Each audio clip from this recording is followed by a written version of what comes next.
Michael Penix Jr. and the Falcons. Yeah. They just signed Kirk Cousins to a really big 4-year deal, Right. not even a month ago.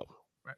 Then you draft your first pick in the draft is Michael Penix Jr., quarterback. I thought you were going to the Ezekiel Elliott, but I guess we'll get to that. We'll get in there soon. Yeah, right. Look, everybody's criticizing the move. I get it. Totally get it. I'm with you also. Why draft a guy so early, so high? If you also sign a quarterback, Kirk Cousins, to a 4-year deal worth, almost $20 million, almost. Can you find any reason, logic in the Falcons thinking here? I need you to pick a word. You said reason. I need you to pick the word, okay. Complete the question for me to answer. Okay. Is there any logic in the Falcons here why they did this? And this high? Is there any logic? The logic to what they're doing, unfortunately, leads themselves to what I would refer to as a logical fallacy here.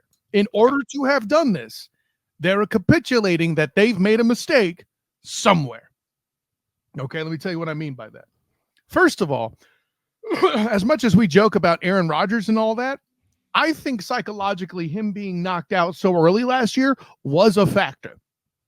Because now you have a guy in Kirk Cousins who's an injury risk now and has the potential to be taken out and to be a guy who's seen a lot of time. So you get in Michael Penix. If you're doing that, what you're doing is you're taking a guy with a recent injury history and relying on another guy to fill in for him who has a rap sheet of injuries of high severity to his shoulders and knees to back him up. But let's say they're of the belief that Kirk Cousins is the guy of the future. Right? He's the guy he's going to last. Penix is just there as an insurance policy and because it's cheap. Okay, but then why did you pay $100 million? Or why didn't you get another? Let me rephrase. Why did you not get a weapon that you need on defense? Give me the last Falcons team that played good defense. And by the way, that Falcons team is best known for squandering a 25-point lead. Hashtag 28-3, right? Did you do it for the future? Okay, you're going to work with Penix and wait on him until he retires, and now you have a guy that's going to be 27-ish by the time he would presumably start. He'll be older, and again, a guy with that injury history. Not a mix I love. So no matter what path that these guys, these hipsters out there who are contrarians just for the sake of doing it, i.e. Emmanuel Ocho, Dan Orlovsky, those guys, yes, I'm calling you out because friends don't let friends watch ESPN and they are bad at their jobs and they have stolen money from friends of mine for entirely too long. Yeah. Shouts to Emery Hunt. What? No. Even the hipsters who I see what they're thinking because you can see what they're thinking, but no matter what direction they go, they have proven and told you out loud they made a mistake somewhere.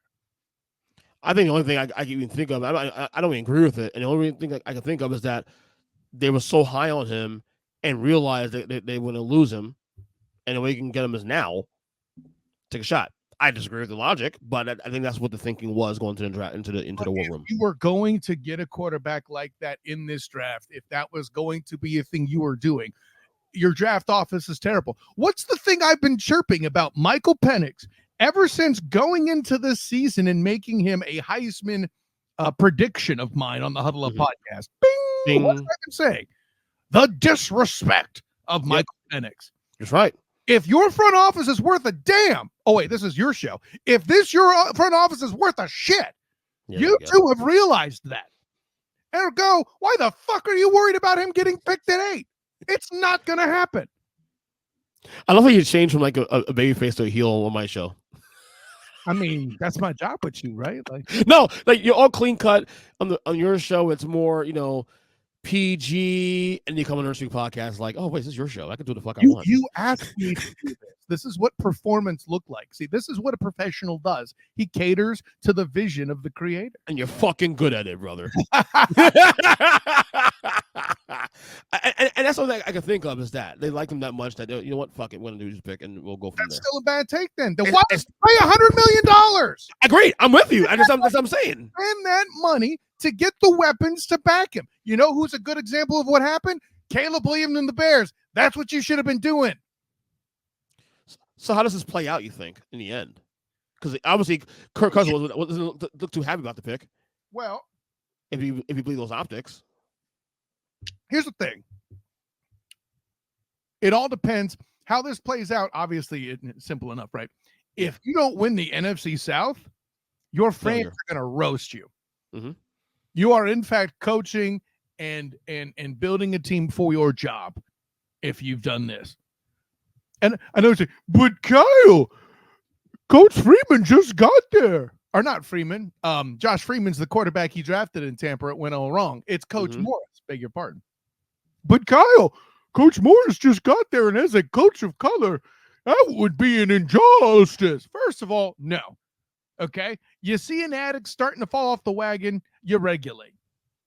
Okay? He has shown you in his past to have made quarterback mistakes, and now here the hell he is again doing something else great. Now, the difference is Michael Penix was disrespected, should have been drafted this high, should have been this high on people's boards from jump. Just the wrong team. It's just the wrong situation, is what I would more appropriately say. Had they saved that $100 million, let's say they land Calvin Ridley back, for example. Not that that would happen, but let's say they get a Keenan Allen in the building. Let's say they end up with T. Higgins and make that deal happen. Let's say all the receivers that were on the market of high repute, let's say they land Stephon Diggs. All right? Why couldn't they have done any of that? Goodness knows they had the picks to make an awesome trade that the Bills would at least think about, only to eventually give it to the Chiefs anyway. You know, but seriously, those opportunities to there to weapon this dude the hell up, and you failed. Yeah. I don't understand the logic. I don't. Even if I can go to my mind and try to justify, it's like no. Even if I justify, it's like still doesn't make any sense. But that's what Atlanta's problem. We'll see how it plays out in the years to come. Obviously, a couple.